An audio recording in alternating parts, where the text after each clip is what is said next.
The fourth excellent saying of Christ upon the cross illustrated. Matthew chapter 27, verse 46. And about the 9th hour Jesus cried with a loud voice, saying, Eli, Eli, lama sabachthani? That is to say, my God, why hast thou forsaken me? This verse contains the fourth memorable saying of Christ upon the cross, words able to rend the hardest heart in the world. It is the voice of the Son of God in an agony. His sufferings were great, very great before, but never in that extremity as now, when this heaven-rending and heart-melting outcry brake from him upon the cross, Eli, Eli, lama sabachthani, in which are considerable the time, the matter, and manner of this his sad complaint. First, the time when it was uttered, about the 9th hour, i.e., about 3 o'clock afternoon. For as the Jews divided the night into 4 quarters, or watches, so they divided the day in like manner into 4 quarters, or greater hours, which had their names from that hour of the day that closed the quarter, so that beginning their account of their lesser hours from 6 in the morning, which with them was the first, their 9th hour answered to our 3rd afternoon. And this is heedfully marked by the evangelists, on purpose to show us how long Christ hanged in distress upon the cross, both in soul and body, which at least was full 3 hours, towards the end whereof his soul was so filled, distressed, and overwhelmed, that this doleful cry brake from his soul in bitter anguish, my God, etc. Secondly, the matter of the complaint. It is not of the cruel tortures which he felt in his body, nor of the scoffs and reproaches of his name. He mentions not a word of these. They were all swallowed up in the sufferings within, as the river is swallowed up in the sea, or the lesser flame in the greater. He seems to neglect all these, and only complains of what was more burdensome than 10,000 crosses, even his Father's deserting him. My God, why hast thou forsaken me? It is a more inward trouble that burdens him, darkness upon his spirit, the hidings of God's face from him, an affliction he was totally a stranger to till now. Here he lays his hand in this complaint. This was the pained place to which he points in this dolorous outcry. Thirdly, the manner in which he utters his sad complaint, and that was with a remarkable vehemency. He cried with a loud voice, not like a dying man in whom nature was spent, but as one full of vigor, life, and sense. He gathered all his spirits together, stirred up the whole power of nature, when he made this grievous outcry. There is in it also an emphatical reduplication, which shows with what vehemency it was uttered, not singly, my God, but he doubles it, my God, as distressed persons used to do. So Elisha, when Elijah was separated from him by the chariots and horses of fire, cries out, my Father. Nay, moreover, to increase the force and vehemency of his complaint, here is an affectionate interrogation. Why hast thou forsaken me? Questions, especially such as this, are full of spirits. It is as if he were surprised by the strangeness of this affliction, and rousing up himself with an unusual vehemency, turns himself to the Father and cries, why so, my Father? Oh, what dost thou mean by this? What? Hide that face from me that was never hid before? What? And hide it from me now, in the depth of my other torments and troubles? Oh, what new, what strange things are these? Lastly, here is an observable variation of the language in which this astonishing complaint was uttered. For he speaks both Hebrew and Syriac in one breath. Eli, Eli, lama are all Hebrew. Sabachthani is a Syriac word, used here for emphasis' sake. Hence we observe doctrine, that God, in design to heighten the sufferings of Christ to the uttermost, forsook him in the time of his greatest distress, to the unspeakable affliction and anguish of his soul. This proposition shall be considered in three parts: the desertion itself, the design or end of it, the effect and influence it had on Christ. First, the desertion itself. Divine desertion, generally considered, is God's withdrawing himself from any, not to his essence that fills heaven and earth and constantly remains the same, but it is the withdrawment of his favour, grace, and love. When these are gone, God is said to be gone, and this is done two ways, either absolutely and wholly, or respectively, and only to manifestation. In the first sense, devils are forsaken of God. They once were in his favour and love, but they have utterly and finally lost it. God is so withdrawn from them as that he will never take them into favour any more. In the other sense, he sometimes forsakes his dearest children, i.e., he removes all sweet manifestations of his favour and love for a time, and carries it to them as a stranger, though his love be still the same. And this kind of desertion, which is respective, temporary, and only in regard of manifestation, is justly distinguished from the various ends and designs of it into probational, cautional, castigatory, and penal. Probational desertions are only for the proof and trial of grace. Cautional desertions are designed to prevent sin. Castigatory desertions are God's rods to chastise his people for sin. Penal desertions are such as are inflicted on the just reward of sin, for the reparation of that wrong sinners have done by their sins. Of this sort was Christ's desertion, a part of the curse and a special part, and his bearing it was no small part of the reparation or satisfaction he made for our sins. More particularly, to open the nature of this desertion of Christ by his Father, there being much of intricacy and difficulty in it, I shall proceed in the explication of it negatively and positively. First, negatively. When Christ cries out of God's forsaking him, he doth not mean that he had dissolved the personal union of the two natures, not as if the marriage knot which united our nature to the person of Christ was loosed, or a divorce made betwixt them. No, for when he was forsaken of God, he was still true and real God-man in one person. Secondly, when Christ bewails the Father's forsaking him, he doth not mean that he pulled away the prop of divine support from him, by which he had till then endured the tortures and sufferings that oppressed him. No, though the Father deserted, yet he still supported him. And so much is intimated in these words of Christ, Eli, Eli, which signifies my strong one, my strong one. God was with him by way of support, when withdrawn as to manifestations of love and favour. In respect of God's supporting presence, which was with Christ at this time, it is said, Isaiah 47, verse 1, Behold my servant whom I uphold. And John 16, verse 32, I am not alone, but my Father is with me. So that this cannot be the meaning of it. Thirdly, much less is it his meaning that God had left him as to inherent grace and sanctification, recalling that spirit of holiness which had anointed him above his fellows. No, when he was forsaken, he remained as holy as ever.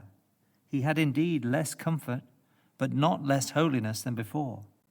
Such a desertion had irritated and made void the very end of his death.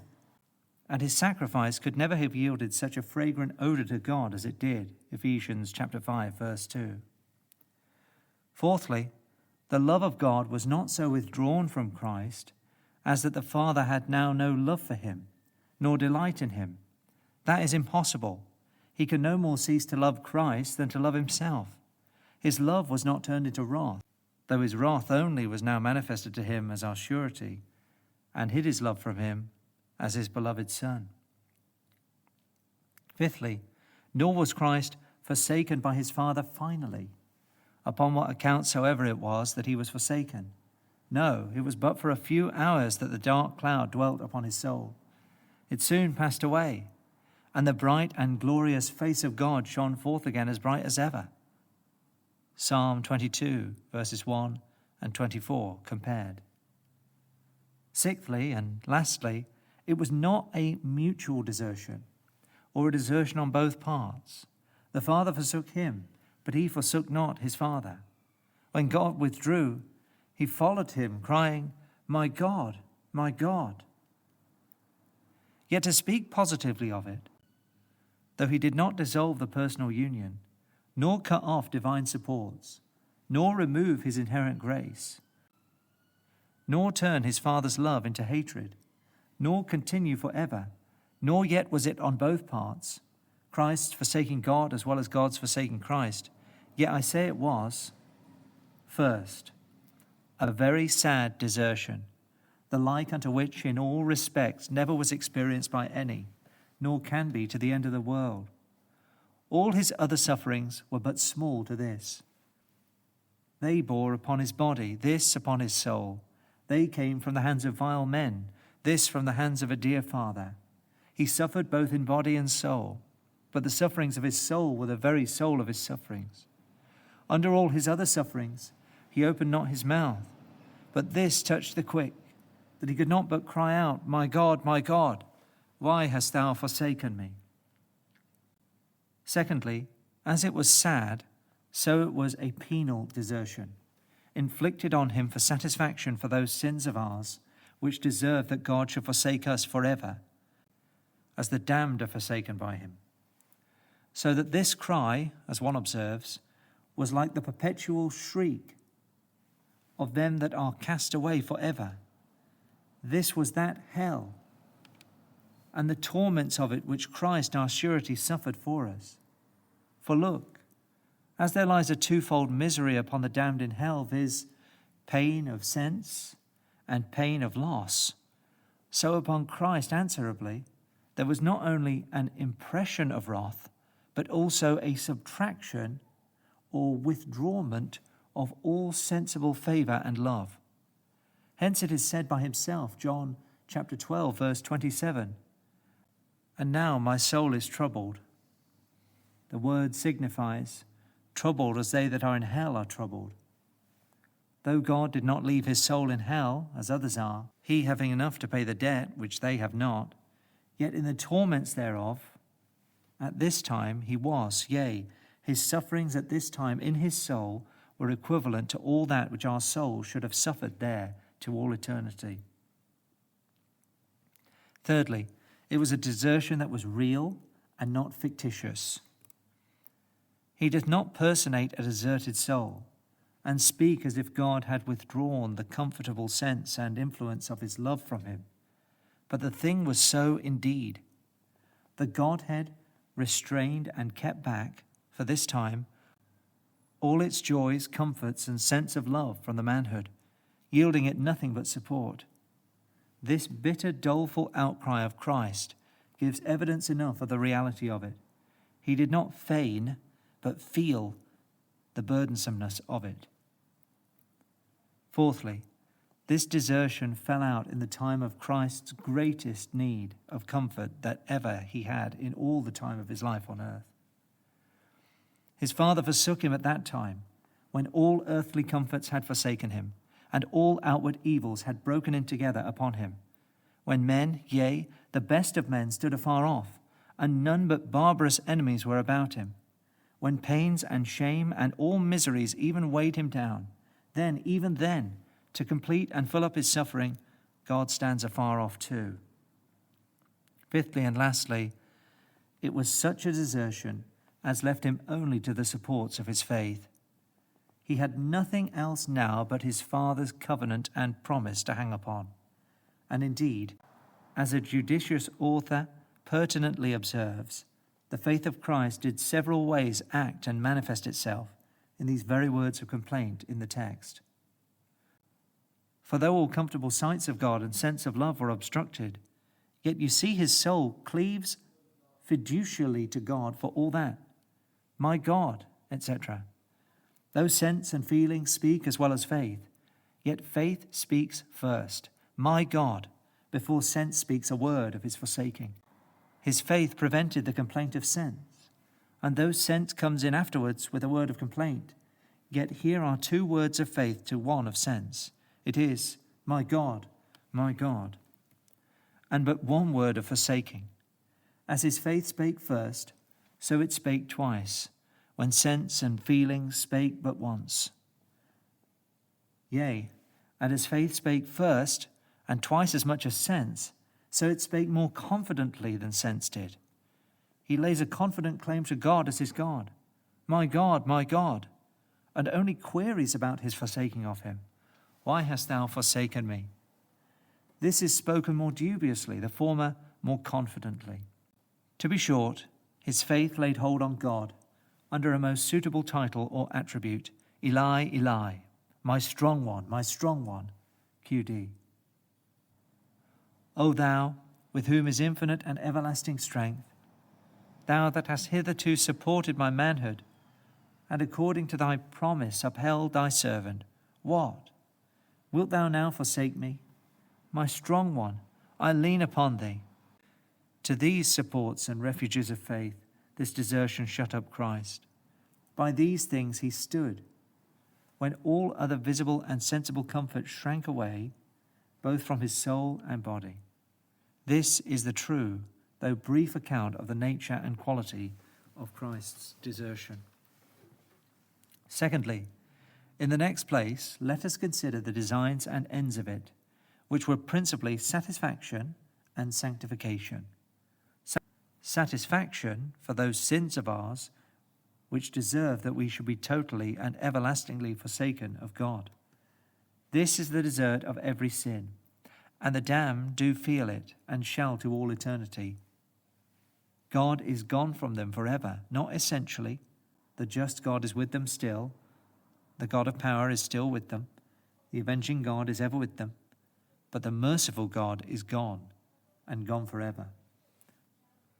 And thus would he have withdrawn himself from every soul that sinned, had not Christ borne that punishment for us in his own soul. If he had not cried, my God, why hast thou forsaken me? We must have howled out this hideous complaint in the lowest hell forever. O righteous God, O dreadful, O terrible God, thou hast forever forsaken me. And as satisfaction was designed in this desertion of Christ, so also was the sanctification of all the desertion of the saints designed in it. For he, having been forsaken before us and for us, whenever God forsakes us, that very forsaking of his is sanctified, and thereby turned into a mercy to believers. Hence are all the precious fruits and effects of our desertions.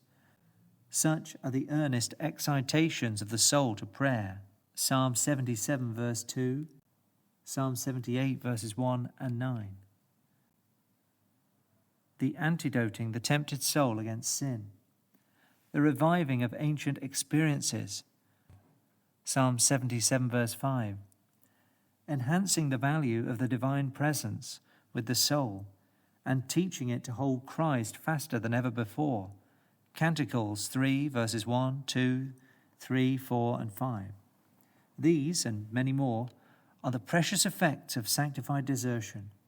But how many or how good soever these effects are, they all owe themselves to Jesus Christ as the author of them, who, for our sakes, would pass through this sad and dark state that we might find those blessings in it. So then the Godhead suspending of all the effects of joy and comfort from the humanity of Christ at this time, which had not ceased to flow into it, in an ineffable measure and manner, till now, must needs be both a special part of Christ's satisfaction for us, and consequently, that which makes all our temporary desertions rather mercies and blessings than curses to us. Thirdly, let us in the next place consider the effects and influence this desertion had upon the Spirit of Christ. And though it did not drive him to despair, as the papists falsely charged Mr. Calvin to have affirmed, yet it even amazed him and almost swallowed up his soul in the deeps of trouble and consternation. This cry is a cry from the deeps, from a soul oppressed even to death. Never was the Lord Jesus so put to it before. It is a most astonishing outcry. Let but 5 particulars be weighed, and you will say, never was there any darkness like this, no sorrow like Christ's sorrow in his deserted state. For, first, apprehend, reader, this was a new thing to Christ, and that which he never was acquainted with before. From all eternity until now, there had been constant and wonderful outlets of love, delight, and joy from the bosom of the Father into his bosom. He never missed his Father before, never saw a frown or a veil upon that blessed face before. This made it an heavy burden indeed. The words are words of admiration and astonishment. My God, why hast thou forsaken me? Thou that never didst so before, hast forsaken me now. Secondly, as it was a new thing to Christ, and therefore the more amazing, so it was a great thing to Christ, so great that he scarce knew how to support it. Had it not been a great trial indeed, so great a spirit as Christ's was, would never have so drooped under it, and made so sad a complaint of it. It was so sharp, so heavy an affliction to his soul, that it caused him, who was meek under all other sufferings as a lamb, to roar under this like a lion. For so much those words of Christ signify. Psalm 22, verse 1. My God, why hast thou forsaken me? Why art thou so far from the voice of my roaring? It comes from a root that signifies to howl or roar as a lion, and rather signifies noise made by a wild beast than the voice of a man. And it is as much as if Christ had said, O my God, no words can express my anguish. I will not speak, but roar, howl out my complaint, pour it out in volleys of groans. I roar as a lion. It is no small matter will make that majestic creature so roar. And sure, so great a spirit as Christ's would not have roared under a slight burden. Thirdly, as it was a great burden to Christ, so it was a burden laid on in the time of his greatest distress. When his body was in tortures and all about him was black, dismal, and full of horror and darkness, he fell into this desertion at a time when he never had the like need of divine supports and comforts, and that aggravated it. Fourthly, it was a burden that lay upon him long, even from the time his soul began to be sorrowful and sore amazed in the garden, till his very death. If you were but to hold your finger in the fire for 2 minutes, you would not be able to bear it. But what is the finger of a man to the soul of Christ? Or what is a material fire to the wrath of the great God? Fifthly, so heavy was this pressure upon Christ's soul that in all probability it hastened his death. For it was not usual for crucified persons to expire so soon, and those that were crucified with him were both alive after Christ was gone. Some have hanged more than a day and a night, some 2 full days and nights, in those torments alive. But never did any feel inwardly what Christ felt. He bare it till the 9th hour, and then makes a fearful outcry and dies. The uses follow. Inference 1. Did God forsake Christ upon the cross as a punishment to him for our sins? Then it follows that as often as we have sinned, so oft have we deserved to be forsaken of God. This is the just recompense and demerit of sin. And indeed, here lies the principal evil of sin, that it separates betwixt God and the soul. This separation is both the moral evil that is in it and the penal evil inflicted by the righteous God for it. By sin we depart from God, and, as a due punishment of it, God departs from us. This will be the dismal sentence of the last day, Matthew 25, Depart from me, ye cursed.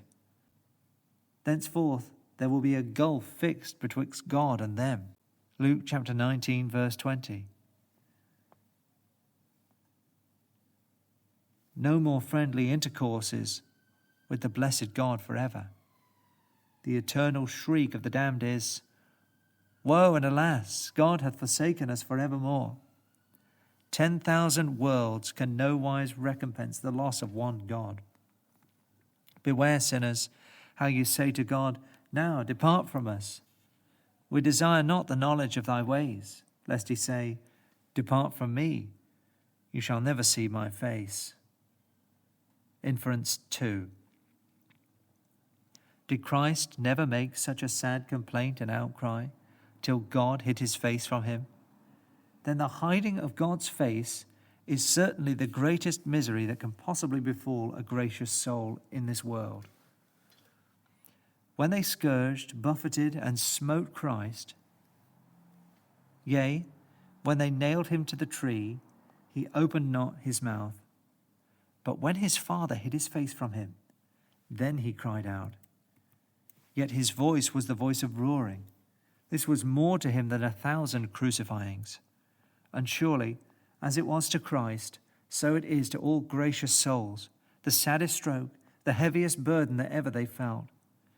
When David forbade Absalom to come to Jerusalem to see his father, he complains in 2 Samuel chapter 14, verse 32, "Wherefore, saith he, am I come from Geshur, if I may not see the king's face?"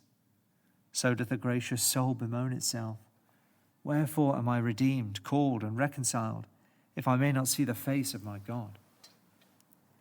It is said of Tully, when he was banished from Italy, and of Demosthenes, when he was banished from Athens, that they wept every time they looked towards their own country. And is it strange that a poor deserted believer should mourn every time he looks heavenward?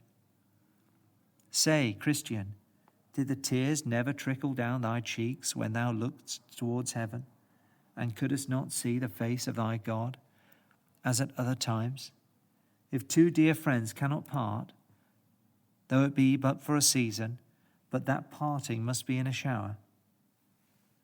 Blame not the saints if they sigh and mourn bitterly when the Lord, who is the life of their life, depart, though but for a season from them. For if God depart, their sweetest enjoyment on earth, the very crown of all their comforts, is gone. And what will a king take in exchange for his crown? What can recompense a saint for the loss of his God? Indeed, if they had never seen the Lord, or tasted the incomparable sweetness of his presence, it were another matter. But the darkness which follows the sweetest light of his countenance is double darkness. And that which doth not a little increase the horror of this darkness is, that when their souls were thus benighted, and the sun of their comfort is set, then doth Satan, like the wild beasts of the desert, creep out of his den and roar upon them with hideous temptations. Surely this is a sad state, and deserves tender pity. Pity is a debt due to the distressed, and the world shows not a greater distress than this. If ever you have been in troubles of this kind yourselves, you will never slight others in the same case. Nay, one end of God's exercising you with troubles of this nature is to teach you compassion towards others in the same case. Do they not cry to you, as Job 19, verse 21, have pity upon me, O ye my friends, for the hand of God hath touched me." Draw forth bowels of mercy and tender compassion to them, for either you have been or are or may be in the same case yourselves. However, if men do not, to be sure, Christ, that hath felt it before them and for them, will pity them. Inference 3. Did God really forsake Jesus Christ upon the cross? Then from the desertion of Christ, singular consolation springs up to the people of God, yea, manifold consolation. Principally, it is a support in these two respects, as it is preventive of your final desertion and a comfortable pattern to you in your present sad desertions. First, Christ's desertion is preventive of your final desertion. Because he was forsaken for a time, you shall not be forsaken forever. For he was forsaken for you, and God's forsaking him, though but for a few hours, is equivalent to his forsaking you forever. It is every way as much for the dear Son of God, the darling delight of his soul, to be forsaken of God for a time, as if such a poor, inconsiderable thing as thou art should be cast off to eternity. Now this being equivalent, and born in thy room, must needs give thee the highest security in the world, that God will never finally withdraw from thee. Had he intended to have done so, Christ had never made such a sad outcry as you hear this day. My God, why hast thou forsaken me? Secondly, moreover, this sad desertion of Christ becomes a comfortable pattern to poor deserted souls in diverse respects. And the proper business of such souls at such times is to eye it believingly in these 6 respects. First, though God deserted Christ, yet at the same time he powerfully supported him. His omnipotent arms were under him, though his pleased face was hid from him. He had not indeed his smiles, but he had his supports. So, Christian, just so shall it be with thee. Thy God may turn away his face, but he will not pluck away his arm. When one asked holy Mr. Baines how the case stood with his soul, he answered, supports I have, those suavities I want. Our Father, in this, deals with us as we ourselves sometimes do with a child that is stubborn and rebellious. We turn him out of doors and bid him be gone out of our sight, and there he sighs and weeps. But however for the humbling of him we will not presently take him into the house and favour, yet we order, or at least permit, the servants to carry him meat and drink. Here is fatherly care and support, though no former smiles or manifested delights. Secondly, though God deserted Christ, yet he deserted not God. Secondly, though God deserted Christ, yet he deserted not God. His Father forsook him, but he could not forsake his Father, but followed him with this cry, my God, why hast thou forsaken me? And is it not even so with you? God goes off from your souls, but you cannot go off from him. No, your hearts are mourning after the Lord, seeking him carefully with tears, complaining of his absence as the greatest evil in this world. This is Christ-like. So it was with the spouse, Canticles 3, verses 1 and 2. Her beloved had withdrawn himself and was gone, but was she content to part with him so? No such thing.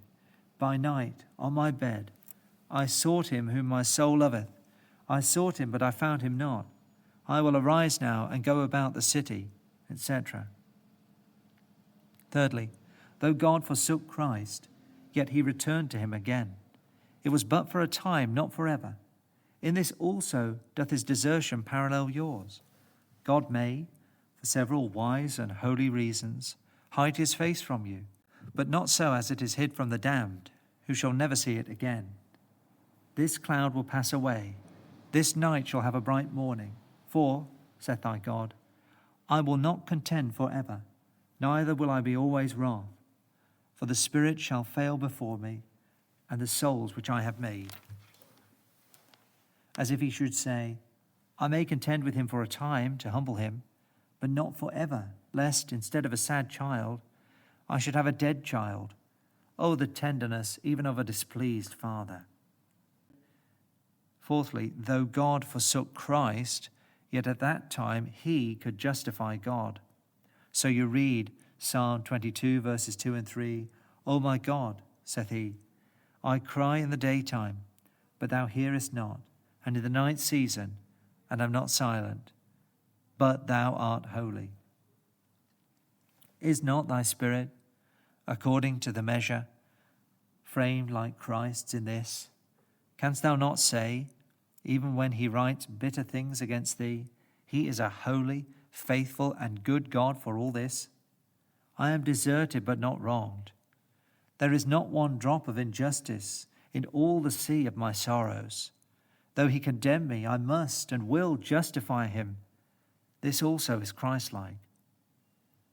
Fifthly, though God took from Christ all visible and sensible comforts, inward as well as outward, yet Christ subsisted by faith in the absence of them all.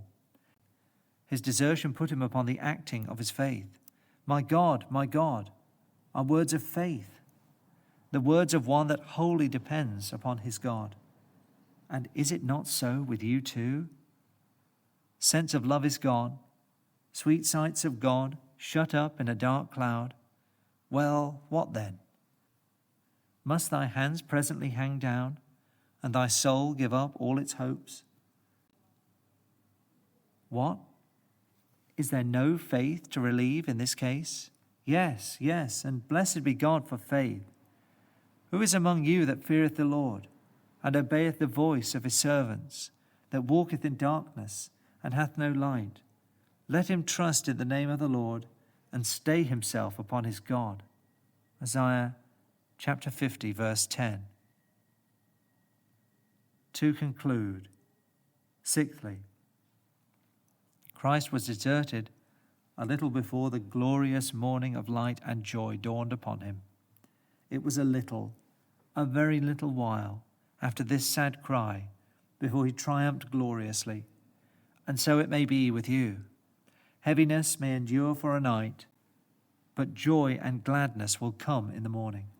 You know how Mr. Glover was transported with joy and cried out as a man in a rapture, "Oh, Austin, he has come, he has come, he has come," meaning the Comforter, who for some time had been absent from his soul. But I fear I am absolutely and finally forsaken. Why so? Do you find the characters of such a desertion upon your soul? Be righteous judges and tell me whether you find an heart willing to forsake God. Is it indifferent to you whether God ever return again or no? Are there no mournings, meltings, or thirstings after the Lord? Indeed, if you forsake him, he will cast you off forever. But can you do so? Oh no, let him do what he will. I am resolved to wait for him, cleave to him, mourn after him. Though I have no present comfort from him, no assurance of my interest in him, yet will I not exchange my poor weak hopes for all the good in this world. Again, you say God hath forsaken you. But hath he let loose the bridle before you? To allude to Job chapter 30, verse 11. Hath he taken from your souls all conscientious tenderness of sin, so that now you can sin freely and without any regret? If so, it is a sad token indeed.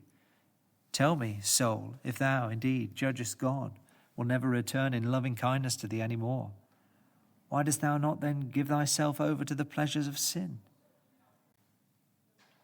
and fetch thy comforts that way, from the creature, since thou canst have no comfort from thy God? Oh no, I cannot do so. If I die in darkness and sorrow, I will never do so. My soul is as full of fear and hatred of sin as ever, though empty of joy and comfort. Surely, these are no tokens of a soul finally abandoned by its God. Inference 4. Did God forsake his own Son upon the cross? Then the dearest of God's people may, for a time, be forsaken of their God. Think it not strange when you, that are the children of light, meet with darkness, yea, and walk in it. Neither charge God foolishly, nor say he deals hardly with you. You see what befell Jesus Christ, whom his soul delighted in. It is doubtless your concernment to expect and prepare for days of darkness. You have heard the doleful cry of Christ, my God, why hast thou forsaken me? You know how it was with Job, David, Heman, Asaph, and many others, the dear servants of God. What heart-melting lamentations they had made upon this account. And are you better than they? Oh, prepare for spiritual troubles. I am sure you do enough every day to involve you in darkness. Now, if at any time this trial befall you, mind these two seasonable admonitions, and lay them up for such a time. Admonition 1. First, exercise the faith of adherence when you have lost the faith of evidence. When God takes away that, he leaves this. That is necessary to the comfort, this to the life of his people. It is sweet to live in views of your interest, but if they be gone, believe and rely on God for an interest. Stay yourselves on your God when you have no light. Isaiah chapter 50, verse 10. Drop this anchor in the dark, and do not reckon all gone when evidence is gone. Never reckon yourselves undone, whilst you can adhere to your God. Direct acts are noble acts of faith, as well as reflexive ones, yea, and in some respect to be preferred to them. For, first, as your comfort depends on the evidencing acts of faith, so your salvation upon the adhering acts of faith. So your salvation upon the adhering act of faith. Evidence comforts, affiance saves you, and sure salvation is more than comfort. Secondly, your faith of evidence hath more sensible sweetness, but your faith of adherence is of more constancy and continuance. The former is as a flower in its month, the latter sticks by you all the year. Thirdly, faith of evidence brings more joy to you, but faith of adherence brings more glory to God. For thereby you trust him when you cannot see him. Yea, you believe not only without, but against sense and feeling. And doubtless, that which brings glory to God is better than that which brings comfort to you. Oh, then exercise this when you have lost that. Admonition 2. Secondly, take the right method to recover the sweet light which you have sinned away from your souls. Do not go about from one to another complaining, nor yet sit down desponding under your burden, but, first, such diligency after the cause of God's withdrawment, urge him hard by prayer to tell thee wherefore he contends with thee. Job chapter 10, verse 2. Say, Lord, what have I done that so offends thy spirit? What evil is it which thou so rebukest? I beseech thee, show me the cause of thine anger. Have I grieved thy spirit in this thing or in that? Was it my neglect of duty or my formality in duties? Was I not thankful for the sense of thy love when it was shed abroad in my heart? O Lord, why is it thus with me? Secondly, humble your souls before the Lord, for every evil you shall be convinced of. Tell him it pierces your hearts that you have so displeased him, and that it shall be a caution to you, whilst you live, never to return again to folly. Invite him again to your souls, and mourn after the Lord till you have found him. If you seek him, he will be found of you. 2 Corinthians chapter 15, verse 2. It may be you shall have 1,000 comforters come about your sad souls, in such a time to comfort them. This will be to you instead of God, and that will repair your loss of Christ. Despise them all and say, I am resolved to sit as a widow till Christ return. He or none shall have my love. Thirdly, wait on in the use of means till Christ return. Oh, be not discouraged. Though he tarry, wait you for him. For blessed are all they that wait for him.